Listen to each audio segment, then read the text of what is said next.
Right.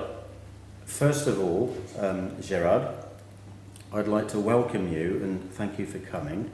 I realise that you've possibly put yourself at some risk by agreeing to do this interview. We're going to refer to you as Gérard La Taupe. So the first question I'd like to ask you is, could you say something about your background and experiences working in the French perfume houses? Well, like a lot of French families, I grew up in Paris, but the family has a country house in the south near Grasse, and we'd spend the summers there, and we used to go and visit the museums and the perfume shops, and it was just, I didn't imagine as a child that I'd become a chemist, but I got more and more interested in the perfume, and my uncle worked for one of the big companies, so then I ended up working for that same company. Most people stay with the same company because they don't like you to leave, because they have a lot of chemicals that they call captives, which is their only company that they have them. So you can leave, but it's pretty difficult. And during the aromatherapy explosion, lots of guys left to set up trading companies because their knowledge of the oils was very extensive, whereas the aromatherapists were just interested in the therapeutic side of oils, and they didn't understand because they weren't taught about the oils themselves. Basically, some of these guys had quite a lot of knowledge that they'd worked in the houses. And, some of the secrets, for example, one company that I worked for, they had almost like a cellar where they had large, huge, I think in English it's like demijohn, really big, and they have in there alcohol and rose, and they age it. Sometimes they age this for some years, and there's no other way that you can get that quality.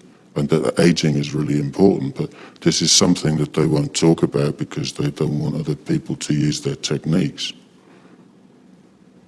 Could you please explain how a gas liquid chromatography machine works and how you would use the information it gives to produce oils that imitate naturals at much lower prices?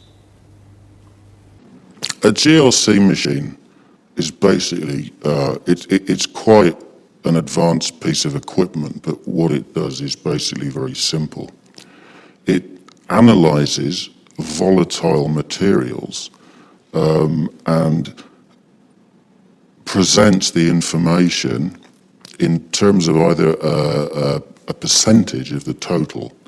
So how it works is, if you imagine a very long tube, like 30 meters long, and at one end you introduce a sample of oil, and there's warm air is blowing down this tube. Now, natural molecules are very complex, and some constituents in an oil will be more volatile than others. That means that they're a lighter molecule and that their boiling point is lower than heavy molecules. So as this hot air is being blown down the tube, the lightest molecules, they evaporate first and they start moving down the tube. And then the next lightest and so on until you got the very heavy guys at the end. So because this tube is 30 meters long, while this hot air is blowing, there's enough time for each constituent of the molecules, they group themselves together. So obviously it's 30 meters long, but it's coiled, okay? So what comes out of the end of the tube is each group of molecules. So the machine is able to measure, and it measures two things. One is the time it takes for the molecule to travel to the end of the tube, and also the volume or the percentage of those constituents in that oil sample. And so a lot of the constituents in something like rose, they don't even have names. There's possibly as many as 200 constituents in rose. And so the main ones are given names, and they're referred to in like the coordinates of a graph. You talk about the retention time. So after the machine has been running a certain amount of time, you expect to see a particular group of molecules coming out. And the percentage of those molecules are indicative of the quality of the oil. So for example, in a simple oil like eucalyptus, it can be 98% cineol. So it's a very simple graph.